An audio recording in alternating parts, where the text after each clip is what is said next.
many of these homes have actually been destroyed here. That is just a devastating, devastating view.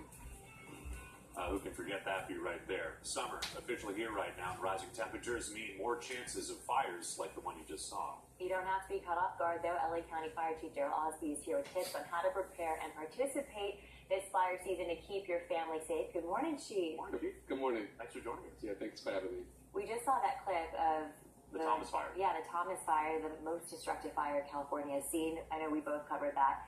And we're approaching fire season again, although it's really year-round. Can you talk about that and how it's really changed? Yeah, it's really challenging for the fire service, but fire season, as it relates to wildland fires, is year-round. Mm-hmm. And this year, we're expecting a drier, warmer summer. Yeah. Summer just began. But 6 out of the last 7 years, we've been in a drought. So it's been extreme weather patterns here in this region. We know it's the weekend. Folks have some time right now to prepare. It's simple as ready, set, go, right? It is. And right now, our firefighters are out inspecting your homes. Mm-hmm. So brush clearance is critical to ensure that your brush is cleared around your home and flammables are cleared around your home. It creates defensible space for our firefighters and for you to protect your home. It seems like a lot of these fires start when someone is like weed whacking or doing something they shouldn't be doing when it's especially dry or hot outside. Can you talk about some of that and just what people should avoid? Yes, unfortunately, about 90% of wildland fires are created by humans. So as it relates to brush clearance, our advice is to make sure you're aware of the weather. If you're going to do clearance, do it before 10 o'clock in the morning. Mm-hmm. If you're around a wildland area, be careful if you have a car fire, park off the road, those cigarettes, or sometimes we get balloons and wire because they arc, so be very cognizant of that. Or anything that could spark a fire in the wildland area, just be cognizant of that to prevent fires. So we know the dangers are out there. Let's talk about the LA County Fire Department. You guys have some new goals. You got some new things you want to look forward to? We're practicing our goals. Number one is to ensure our citizens are safe by brush clearance. We can't really emphasize that enough. Mm-hmm. Our firefighters train every day, so we're prepared for any type of incident. But as it relates to wildland fires, we have trained firefighters that are very courageous. We have 9 helicopters. August 1, we're expecting a heavy lift helicopter to bolster our air fleet. And in September 1, we're getting our super scoopers to help us for wildland fires. Those will be critical to have. This is really cool. We're going to show some video to our viewers too, but you're now hoping to target a certain type of future fighter, women. Tell us about that. Absolutely. So traditionally, the fire service is a male-dominated service, profession.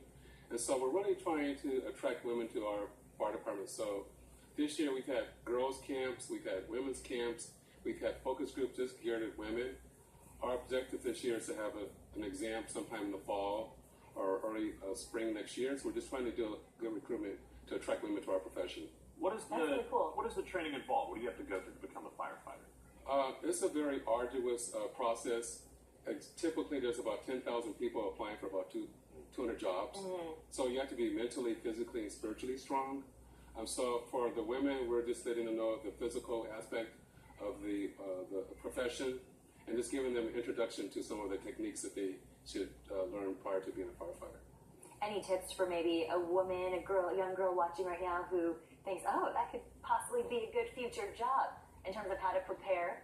I think one is a mindset that this is a potential career for a woman or anybody, because at the end of the day, we want to have well-qualified, well-trained firefighters coming to your door. Mm-hmm. But for our girls is that we have a lot of women firefighters that they can meet and be mentored by. They can visit any fire station or a website just to meet with them one-on-one to do ride-alongs or get acclimated to the career. I want to thank you for what you guys do. You put yourself at risk. It's very toxic, as we were discussing earlier, a lot of times when you fight these fires. So thank you so much. We appreciate you guys. All right, thank you very much for Chief, thank you so much for joining us. We appreciate it. You can find the Ready, Set, Go Preparedness Guide. All you have to do is go to lacounty.gov, the information right there on your screen. And if you're interested in doing more to help, you can find more information at the address also that we were showing you. And again, we cannot thank them enough. We love our firefighters.